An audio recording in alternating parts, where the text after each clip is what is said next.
Hey, welcome back to Heroes and Videos. In today's episode, I'm going to be talking about new comics that were out this week, some that I haven't read yet and I'm looking forward to, and some that I have read. So I'll give you my opinion on some of those. Would love it if you like the channel, subscribe, you get to see our content, hit notifications, all that good stuff. Stick around to the end of the episode. I'll be talking about what's a limited series that just wrapped up. That's one of the favorite series I've read this year, or one of my favorites this year. With no further ado, let's get into it.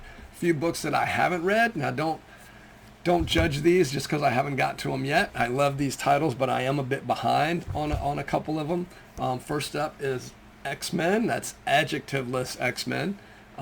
X-Men 21. I want to say that puts us at 321. I'm sorry, I'm getting confused with the Uncanny book. 321 Legacy. Both of those flagship X-Men titles, this one and Uncanny X-Men, have been great since the Krakoan age wrapped up.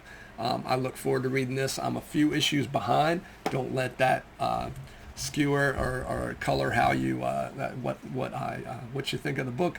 I enjoy it very much. I just haven't had time to read them all.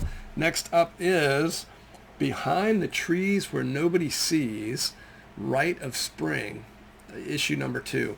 I haven't read the Behind the Trees books. I've heard a lot about them. This is a variant cover, kind of like a movie poster. I read this Rite of Spring number 1 and was pretty blown away. It's I guess I need to read more independent books. I pretty much read the big two with an occasional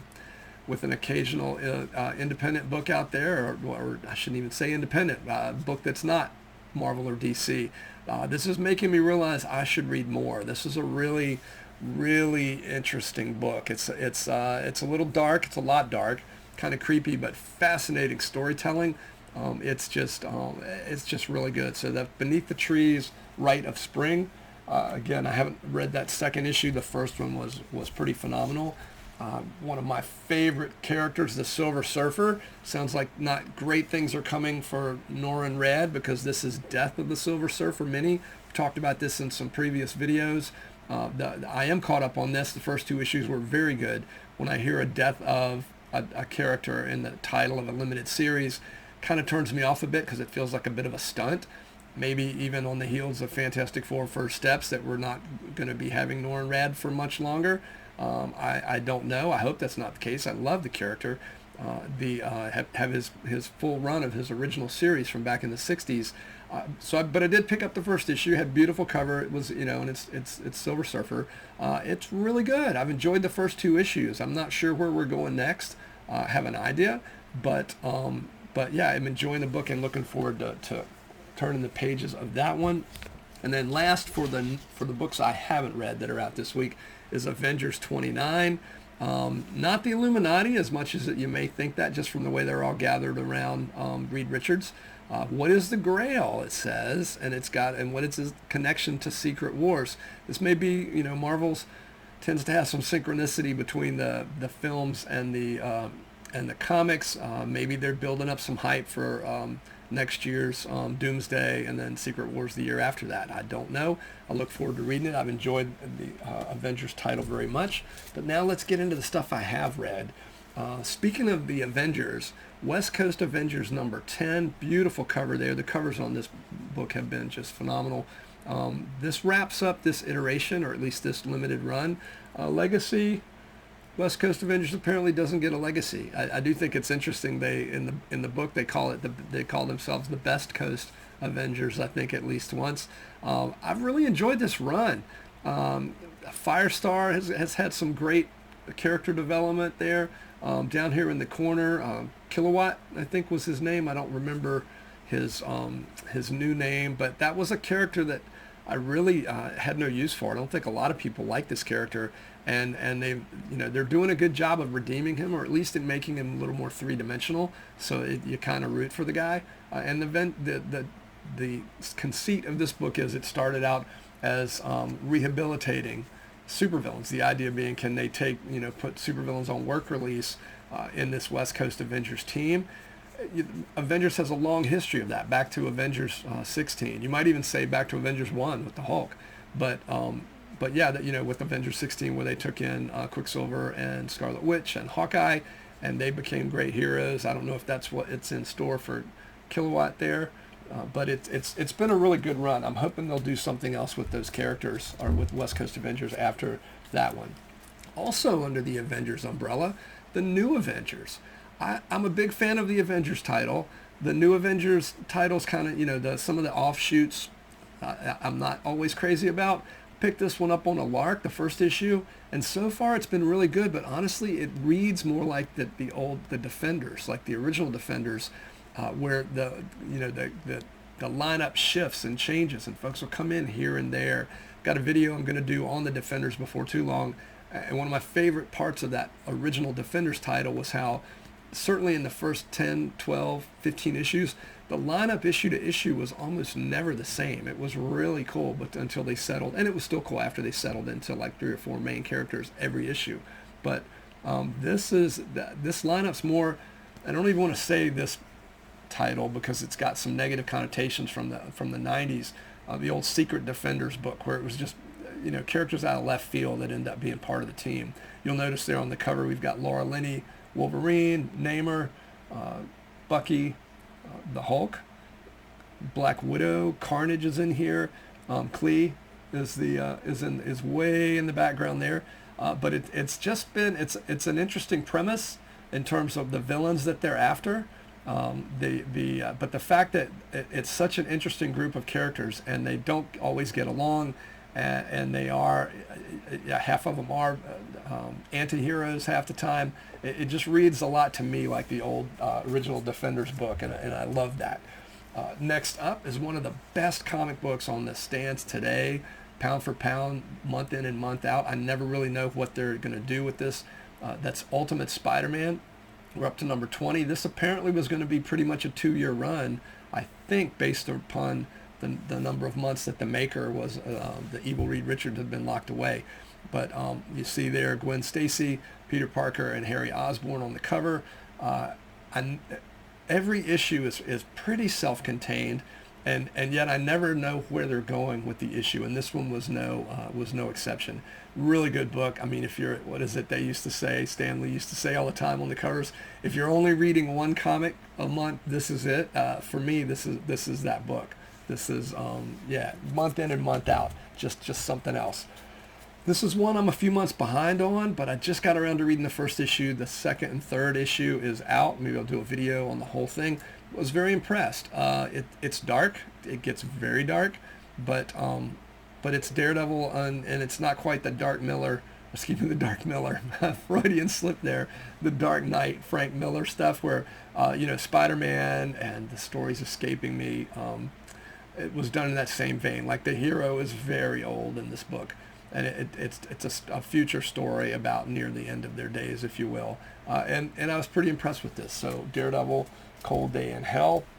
Next up is The Mortal Thor.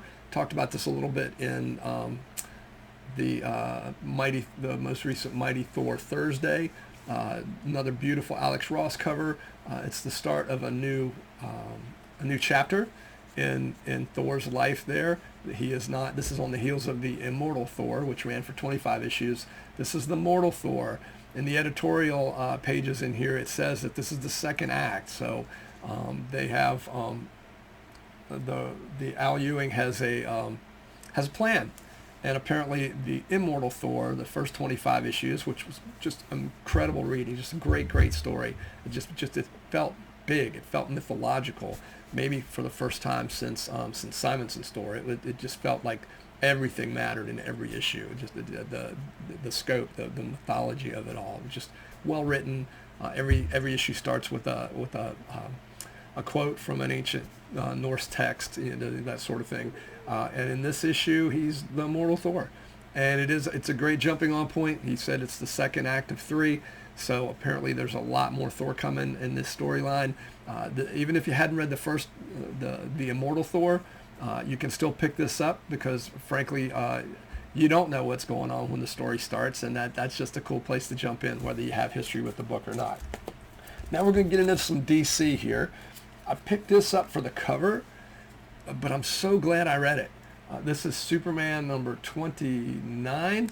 It is the second part of a story, an ongoing story.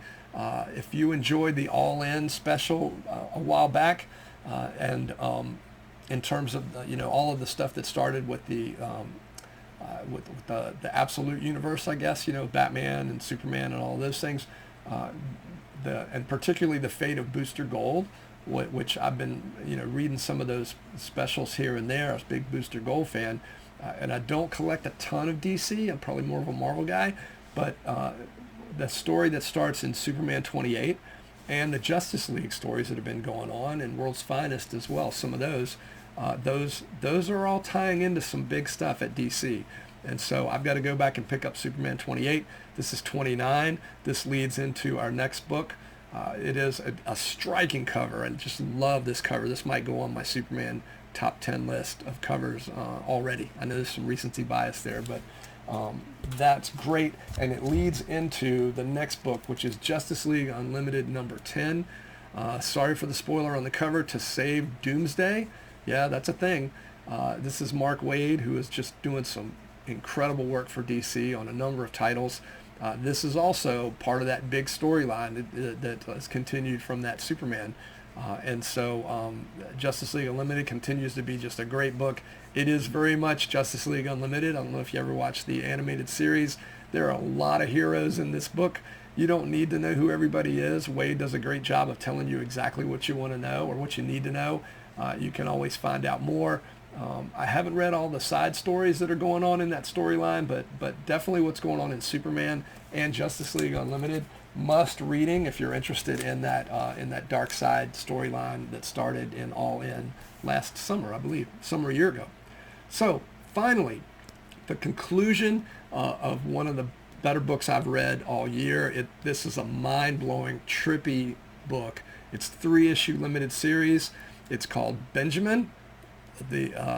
And this is I don't know if this is the trippiest cover or not. There are a couple of covers of this thing. This is the least trippy cover, I think, of the three of them. And it's a 3-issue story. It's hard to explain just how strange the story is. It says on the cover, one giant leap for Benjamin J. Karp could be his last. So Benjamin J. Karp and I do share a couple of initials there. And it looks like it was written by Ben H. Winters. So I don't know if it is self-referential or not. A lot of existential stuff going on. The first 2 issues are, again, beyond trippy. I don't want to spoil too much. I will do a video on this book. I guess I'll do a spoiler-free and a spoiler video, because there's so much to talk about. All the big things that you want from literature, and particularly from comics. Existential questions. Why are we here? What's it all about? If you love science fiction and you love that stuff, you need to read this book. I did see at the end of this, it's coming out in a hardcover in March, I believe, of next year. Don't wait for that. If you can grab some back issues of Benjamin 1, 2, and 3, do so. Again, if you like science fiction, if you like existential, meta, just bizarre comics, this one will make you think, particularly the way it wraps up. I love this book. It is really good. I can't say enough about it. I had a video recently about my favorite single comic of the year. This might be my favorite mini-series of the year, in terms of the 3 issues of this book. So that's Benjamin with Oni Press. Somebody let me know in the comments if I'm saying that right or not. There we go. That's a little bit better look at it. But that is it for this episode of Heroes and Videos. As always, I appreciate you tuning in. I would love to hear more about in the comments what you're reading, what new comics you're into.